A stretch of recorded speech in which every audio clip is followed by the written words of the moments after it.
What's going on, people? We are Tottenham TV, back here for the first episode of the Premier League Spur-Spective, back again for the new season where me and my brother Sim go head-to-head in predicting Premier League outcomes.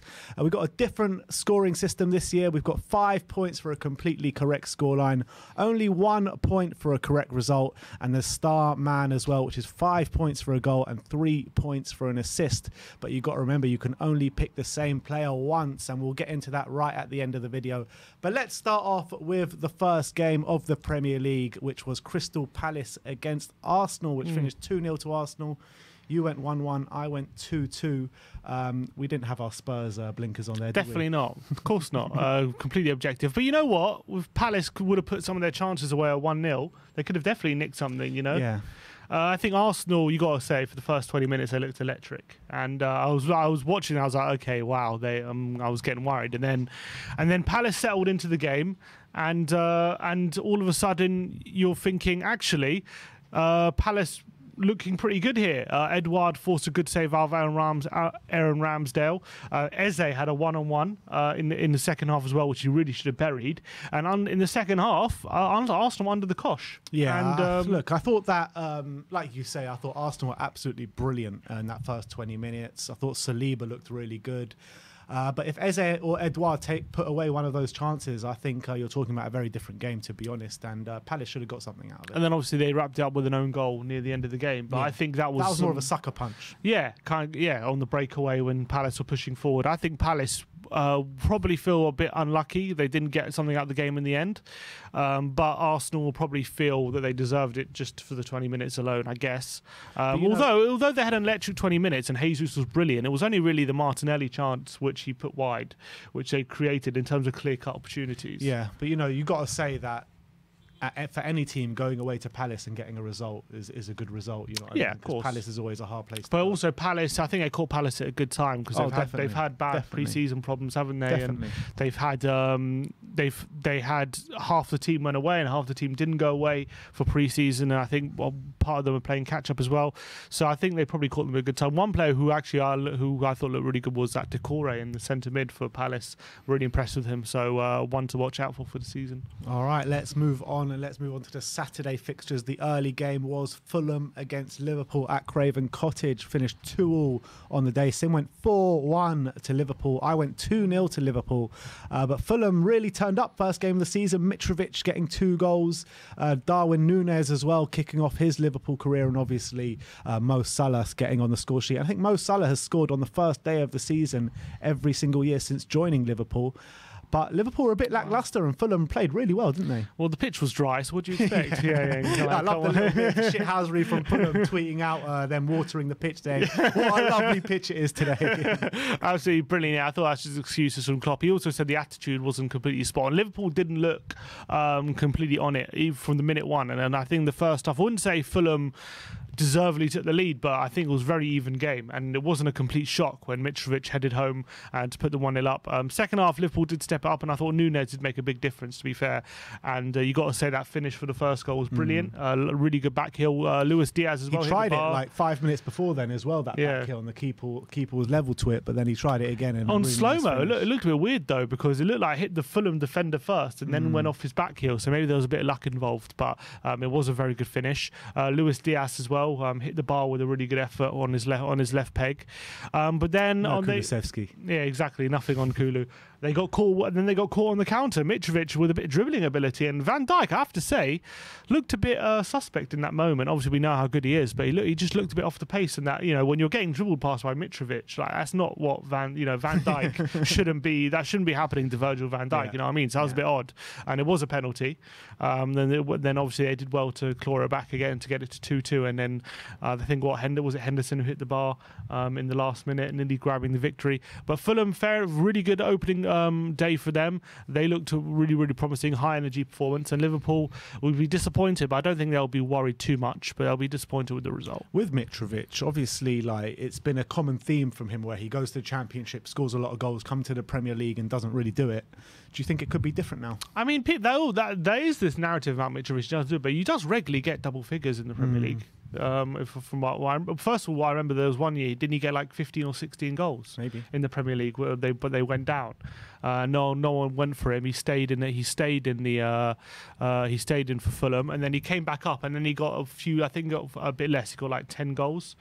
I think I'm right in saying I'm on, aren't I? The most he's ever got in the Premier League is 11 goals. Okay, and that was for Fulham. Yeah, and then what did he get 2 seasons ago?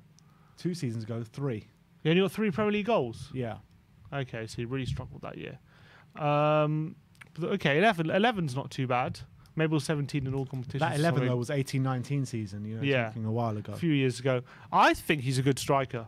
I think under Marco Silva he'll do a good job, and I wouldn't be surprised if he gets at least 10 goals this season. So, I think he's a good player. But yeah, I think he's always been in a struggling Fulham side who always seem to struggle when they get promoted. They've been a yo-yo club. I think Norwich and Fulham have just been trading places. Never in the league at the same time. Never ever. Never in the league at the same time. So look, good season. I reckon he's going to have it. I think Marco Silva's a good attacking coach, so he's going to play to his strengths. All right, let's move on. Still 0 points on the board between me and Sim. Let's go on to Bournemouth against Aston Villa, which finished 2-0 to Bournemouth in their return to the Premier League. Both of us going 2-2 on the day. Did you see much of it? I mean, I saw a bit of highlights, and Villa just looked shocking, to be honest. Yeah, I was watching bits of it, and Bournemouth, but Spurs were. I think Spurs were on at the same time, but Bournemouth were all over them. I think Villa actually had dominated the possession, but Bournemouth had all the chances. It was one of those games where Villa were kind of lackluster. They started with Watkins on the bench, with Ings and Coutinho and Bailey in a front 3. Who on the bench? Ollie Watkins on the bench, unfortunately. But yeah, you got to say, great start to the season for Bournemouth, but they needed it because their next 3 games, I believe, are like City, Liverpool, and Chelsea or something like that. So it's going to be for a tough start to the season for them. But fair play, they got the win, and Kiefer Moore with a header late in the game as well. Good start to the season for him. I think he's going to do well this season because he's a big, strong, tall lad, and he knows how many times can they just put in the ball in the box from set piece. I think he'll get a lot of goals, Kiefer Moore, this year. How many is a lot? Maybe not like he's not going to get 15, 20, but below 15, I think, between 10 and 15 goals. You reckon 10? I don't know. I'll be surprised if he gets over 10, to be honest. But look, he is a big, strong striker. Welsh, isn't he? Played in the Euros, didn't he, for Wales? He did, yeah. He looked good as well. Yeah, he looked all right. So how many did he get in the... I think he's been injured. Didn't come back from injury. Solanke was their big guy in the Championship last year, scored a lot of goals. But I got a feeling Kiefer Moore is going to do better in the Premier League than Solanke will. But I tell you what, though, Gerrard, is there a bit of pressure or expectation on him? There will be pressure because there's been a lot of money spent there at Aston Villa, and they need to have a good season. What's expected of them this season? What do you reckon? Probably to fight, to push for the top 8, something like that. And if it's not, it's a bad start. They would have expected, especially the talent they have, you would expect a bit better than to drably lose. I mean, they've spent big money on players like Phil Coutinho and stuff like that, and Phil Coutinho, you don't sign Phil Coutinho to finish 10th in the league. Damn right, it's true. So let's move on to Leeds against Wolves. 2-1 to Leeds on the day. Sim went 2-0, so he gets a point there. I went for 1-1, so I stay on 0 points. But credit to Leeds, credit to Jesse March. Really good result there. Wolves didn't play too well. Pedro Neto looked good, to be fair, but apart from that, I think Wolves could struggle this year. Yeah, I mean, they're signing Guedes from Valencia. Which looks could like be for big money. detrimental to them having Pedro Neto. Yeah, it depends. He's linked with Arsenal now. Yeah, hopefully he doesn't go there because that'll be a very good signing. But I think they need some reinforcements. Apparently they had a late bid for Belotti as well. Rejected. He's going to Roma. But good win for Leeds. Jose's building a strong squad. Yeah, he is. But Leeds, fair enough, turned it around after going 1-0 down very early on. Really nice finish from Daniel Podence, bouncing it in off the crossbar. But they did really well. I mean, Rodrigo's been scoring a lot of goals in pre-season, and he carried on that form, although Jose will be very disappointed with the goal conceded in the near post. And then Aronson forcing, I think he it was looks a good little player, that Aronson, really quick winger. I think they got from Salzburg, didn't they? American. Jesse March obviously knows a lot about him. I quickly snapped him up in my draft straight after the game. Yeah, straight away. Well, there you go. He's young as well. Maybe he's one that could be a one to watch out for. And I think Leeds have done good business, despite the fact they've let let go of Rafinha and Phillips. I like the signings they made, and they could look quite good on the opening day. So maybe they could be in for a decent season, although I don't know if they'll be enough to finish top half. But they look very energetic, they look young, and they look like a lot of energy. So maybe that could very much benefit Jesse March. It feels like with Leeds, they've actually had a plan this summer and like a profile of player that they've wanted to bring in. And they've targeted that. So look, let's see how they go. I mean, before I saw the signings they made, they were my tip to maybe fight relegation this season. But I think they should. I think there are, at least 4 or 5 worse teams in them this year with Leeds. So I think they should stay up. But let's move on to Newcastle against Nottingham Forest. Newcastle starting the season as they left off last year with a 2-0 win against Forest. Sim went 3-2, I went 2-1. So both of us getting a point on the board there, which makes it 2-1 to Sim. But Newcastle impressive again, carrying on from last season. Yeah, I think Forest were a bit disappointed because they did get completely dominated. And it was, I know they only scored from the second half, but it was all Newcastle pretty much. It was only a matter of time before they got the goal. Fabian Schär with a brilliant long-range effort, and then Callum Wilson with a really nice flick finish, really good finish actually, to round off the game. Forest didn't really trouble Newcastle throughout the game. I think Surridge was the only one who had a bit of a headed chance late in the game. So Newcastle well worthy of the points, but one player again standing out is Bruno Guimaraes. He was absolutely sensational throughout the 90 minutes. Proper playmaker, but not only that, he was also really good in terms of screening the back four as well, helping out the defence. He's a top player. He looks like he's going to be one of the best midfielders right now in the Premier League, the way he's played. But he's come into the Premier League and just settled in so quickly. I think we might rue. I think a lot of clubs might be ruining why they didn't challenge Newcastle for him. Can Newcastle break the top 6? I don't know about top. Look at Man United. You That's never know. what I'm saying. Yeah, you never know. But definitely top 7. I predicted them 7th above West Ham this season. The way they're going, and also I reckon there's going to be a few more signings from between now and the end of the season. Yeah, I mean, top 6 is going to be a tall order though. I expected them to spend so much money by now. They've hardly spent anything, to be honest. Yeah, just Botman, really, isn't it? Botman, Pope, and Pope. Anyway, let's move on to Spurs now. 4-1 to Spurs at the Lane against Southampton in a massive victory on the first game of the season. Sim went 3-0, I went 2-0, so both of us getting a point on the board there. But Spurs were just absolutely scintillating, weren't they? Yeah, and they completely... after a difficult start where Ward-Prowse gave Southampton the lead, we just took control of the game. And I think we probably played the best football of the weekend in terms of everyone else in the Premier League. I think we were looked really sharp, really intense. Everyone seems to know their role under Conte at the moment. Helped by Southampton, I would say, as well, because I thought they were poor. Yeah, it was probably helped by Southampton, but you've got to say we made them look even worse than they are, potentially, with the way we played and the way we forced them into very difficult situations which they didn't know how to handle. Hasenhüttl admitted after 20 minutes Spurs went into a gear which they couldn't follow. And I think as well, the fact that we played so well without our best 2 players really involved in that much says a lot. And I think it was a really scintillating performance, and we put a gauntlet down for the first game. It was good. And really it was all good. about obviously Dejan Kulusevski on the day, because I thought he was absolutely unplayable, especially in that second half.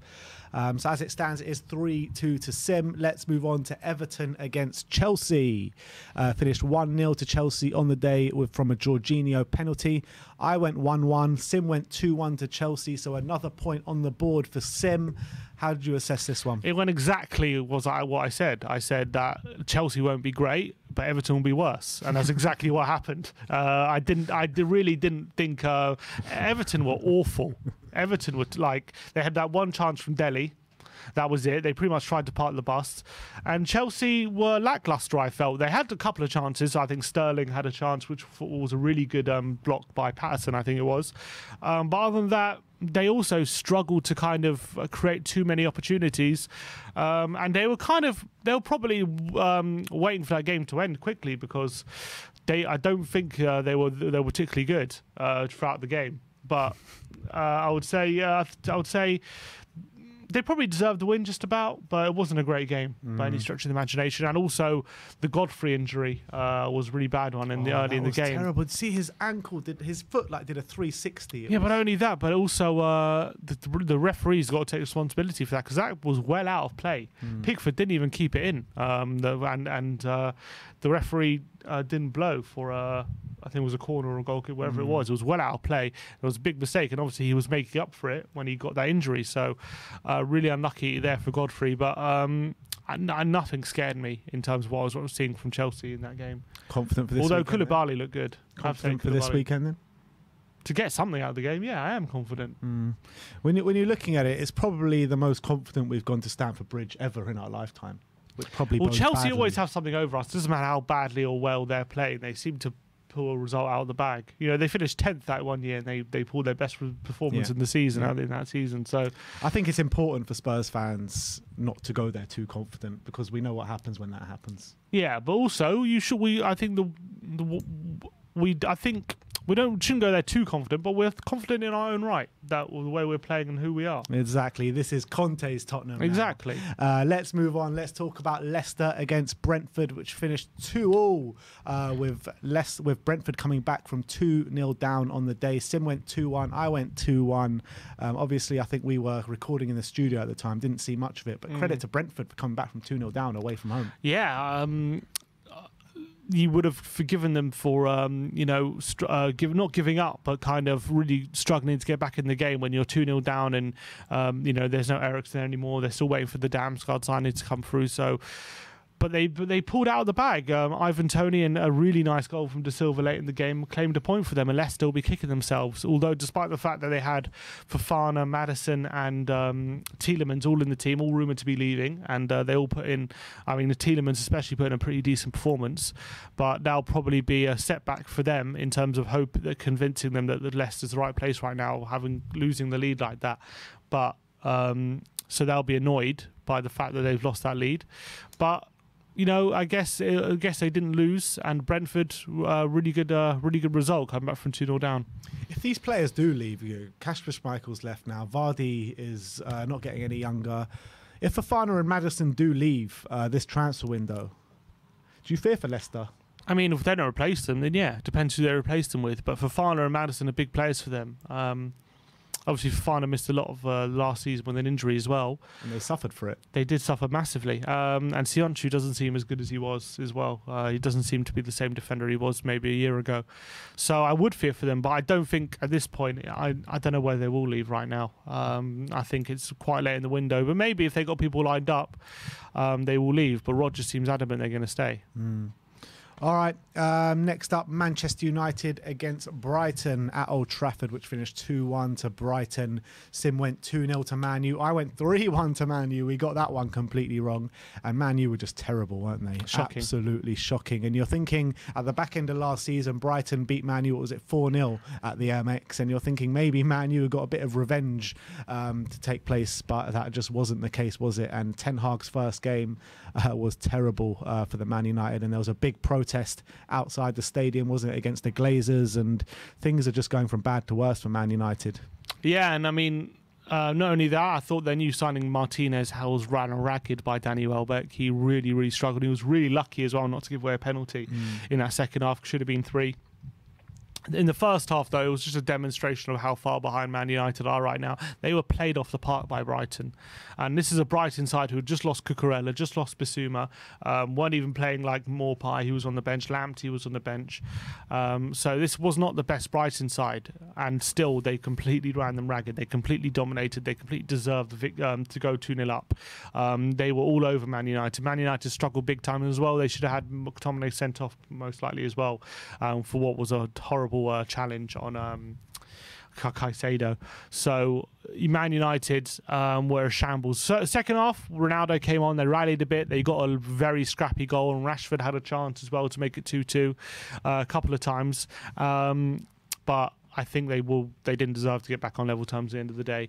And the only bright spots, I would say, Eriksen. I thought he had a really good game, and he was unlucky because he had some false number 9. He made some really good chances for Rashford and for other players, and he was unlucky not to got an assist or so. I thought he had a really good game. But other than that, Ten Hag, if it wasn't clear how big the job was before, it's very, very clear now. And after a performance and a result like that, top 4 is looking like a pipe dream already. After one game. It really is, honestly. And it just goes to show how little pre-season means, because, you know, they go and smash Liverpool 4-0 in pre-season and they're looking like this all like perfect footballing team, and then they play Brighton at home first game and they get annihilated like that. Pascal Gross as well, a couple of goals, good, fair play to him. Yeah, credit to Brighton. Good job, Potter. Yeah, just a quick word on Potter. Keeps going with some good He always performances. has a good start to the season, Graham Potter and Brighton. Always. He's a good manager, who they man. sign, who they lose, but they always start really well and then fade off. He's a good manager. That's what they do every year. Yeah, because of the team. I think he's only doing so much with the team they have. Yeah, it's absolutely you know what right. I mean? Absolutely right. Last game of the weekend, West Ham against Man City finished 2-0 to Man City, which was pretty much a walk in the park, quite literally, for Man City. We both went for 2-2, but I think Man City, I mean, in the first half, they had about 80% possession, passing it around, passing, eventually finding Erling Haaland at the end of it. One was a penalty. The other one was an absolutely brilliant ball from Kevin De Bruyne, and a brilliant run from Erling Haaland as well to seal the win. I just find Man City so boring. I don't know about you. It's yeah, just pass. It's so boring to watch, to be honest. It's too easy for them at times. That's the problem. It really is. I was very disappointed after saying West Ham, because I thought they were going to give it a much better go than they did. Look, maybe it's because Man City were that good that they just didn't have a kick. Maybe that was the issue. But West Ham lacked any sort of adventure. Where was Bowen? Was Bowen even playing? I don't remember seeing him once on the pitch. Was he even playing? I think he was. But yeah. But like he was completely anonymous. Man City completely nullified any threat West Ham had, and it was only a matter of time before they picked the lock and found it. I actually thought Haaland was struggling before that moment, just before the break where he got the penalty. But I mean, I think any other striker in the league doesn't reach the ball for that penalty. And Haaland, just that acceleration, that when he puts the afterburners on and he gets there before the keeper, I thought that was a sensational bit of play. And obviously, he stuck the penalty away. I watched that replay about 5 times, thinking, how the hell did he even get to that ball? I don't know, because I thought Gundogan overhit it, but there he was, Haaland. I mean, he's so big and strong, yet he's like Usain Bolt with his pace. It's incredible. And then obviously he runs for on goal for the second and confidently slots it home. And all of a sudden he's at home in this league, to brace on his debut after everyone clowning him for that miss last week. He showed everyone who's boss after game week 1. And Man City look like they're going to be formidable team this season. Yeah, and that Kevin De Bruyne and Haaland link up already starting to flourish. So everyone, I think you need to get Erling Haaland in your fantasy teams, because I don't know what you're doing if you don't have him. But let's go on to the star men, which Sim picked Ollie Watkins, who didn't start the game, came on in the last 20 minutes, half an hour or something. Obviously didn't get a goal as Aston Villa lost 2-0. I went for Marcus Rashford, who also didn't score. He had a couple of chances in the game to score, actually, and fluffed his lines a couple of times. So that's a bit annoying, but what can you do? 0 points for our star man this week. And that strikes off Watkins and Rashford now. Well, you can't use. I can't use Rashford, and you can't use Watkins. Yeah. So I'm sure that's going to be a big loss for you. Yeah, massive loss.